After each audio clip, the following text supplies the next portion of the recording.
Today's episode is brought to you by Mazars. SoundCartel.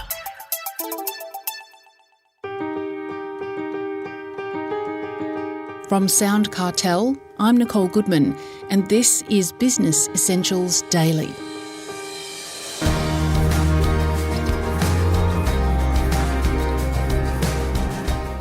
As difficult as it may be to accept, nothing is permanent, and businesses often need to change what they do and how they do it. But change can lead to workforce alienation. So how can you retain your top staff? As a change specialist, Esther De La Cruz says the reactions to change are individual and biological, and so drawing up a strategy that caters for both can reduce unease.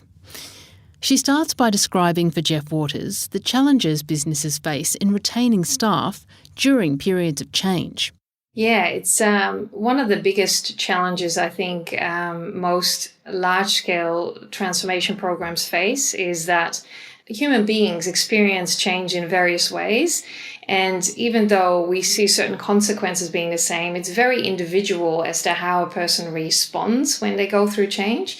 And so creating a bit of a strategy or an approach around how we would prevent that staff engagement to be lost in the process, I believe over the years that it boils down to three different success factors.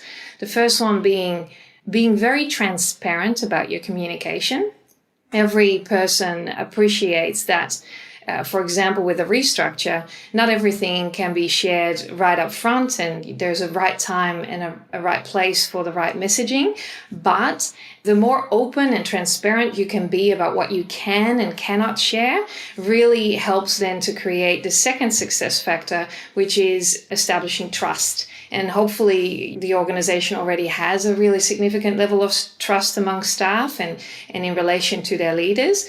But during times of change, that can deteriorate quite quickly if that communication flow isn't as transparent as it could be.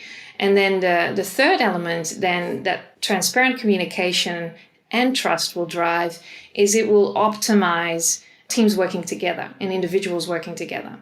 And the reason why I have that as a third key factor is that when we go through change and we feel really uncomfortable about the unknowns, it actually creates a biological response in our body around the cortisol that it generates, the stress we feel from the unknowns.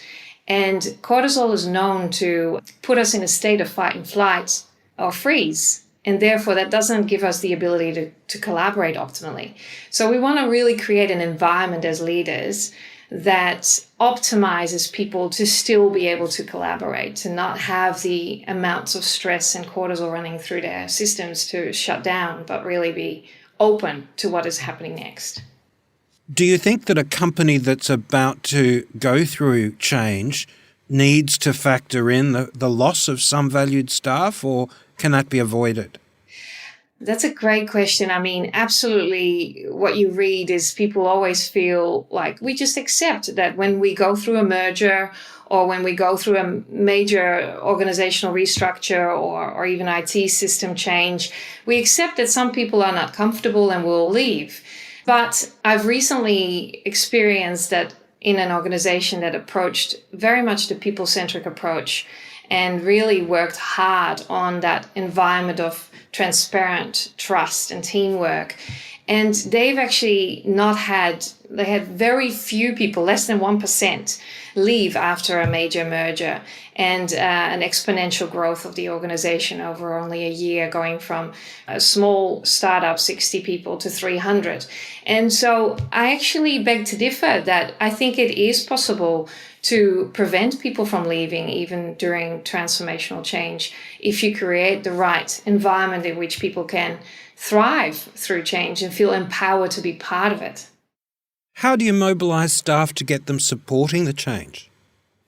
What we now learn through neuroscience and positive psychology is that we're all human beings are driven by a sense of purpose, and we want to make sense of things. And when change is something that we haven't chosen ourselves, we are seeking to find out what the meaning of it is and what the reason for it is.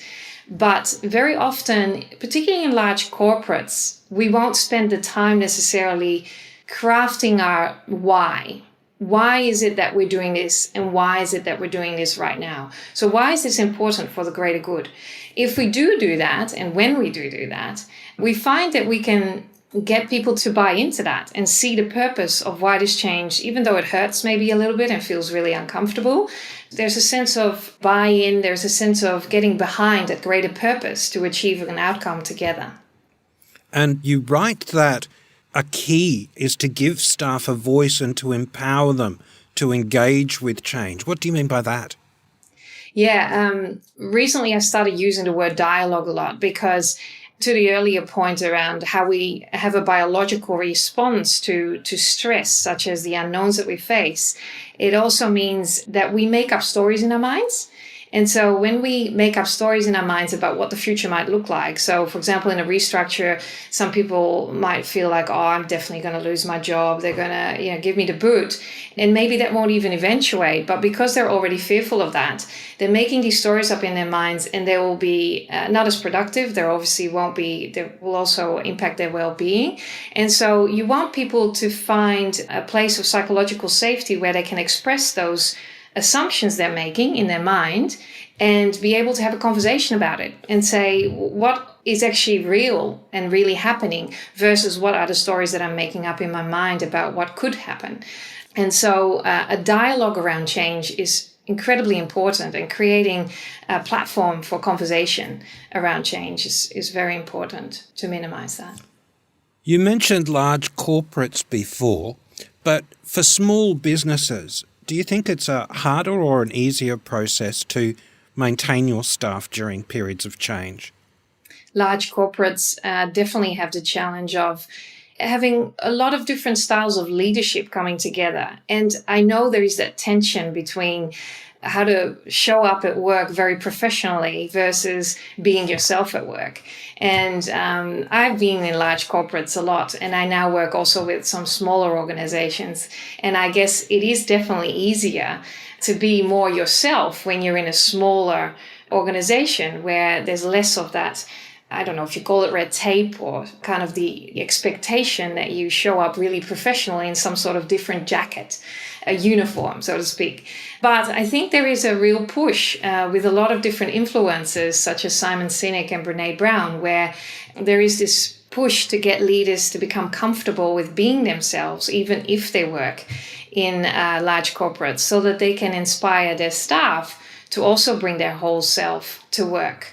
And I think there's great power in that, because it creates that increased level of trust and the transparency of communication, the dialogue, and better collaboration, because people are not hiding behind a certain expectation. They're actually bringing themselves to work. Is there any particular advice that you'd give to the smaller business about this? You said that it was easier to be yourself, which is great, but have you seen any examples of difficulties or anything specifically related to small business? Yeah, if smaller businesses are growing, they might feel the need to be more regimented. Maybe they start to think, oh, we should tell people what our dress code is, or we should start to have certain expectations about how you show up at work. When actually I think the power of small business is that it still allows for that diversity of thought, that diversity of personality to be embraced and to be safe, to express yourself and allow for your ideas to be heard. And in corporates, that sometimes becomes a lot more difficult because, of course, from the past, that whole professional kind of look that we want to create in corporate, the expectation that you show up in a certain jacket, it has lost that. And they have to work very hard to now create that again, or create that for the future of how we work together. Because I think that will motivate staff, that will humanize our workplace, and will get better results for everyone. So I'd say hang on to that. If you're a small business that are growing, don't lose that. The individual qualities, bring those out in people. That was Esther De La Cruz, Director and Change Specialist.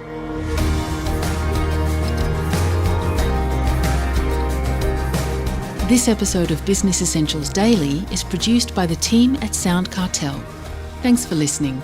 I'm Nicole Goodman. We'll bring you more Be Daily tomorrow. Follow @BE Daily Podcast across social media And head to bedaily.com.au for more from the Business Essentials Daily podcast. SoundCartel.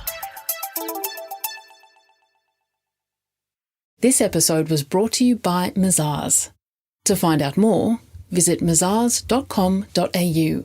That's mazars.com.au.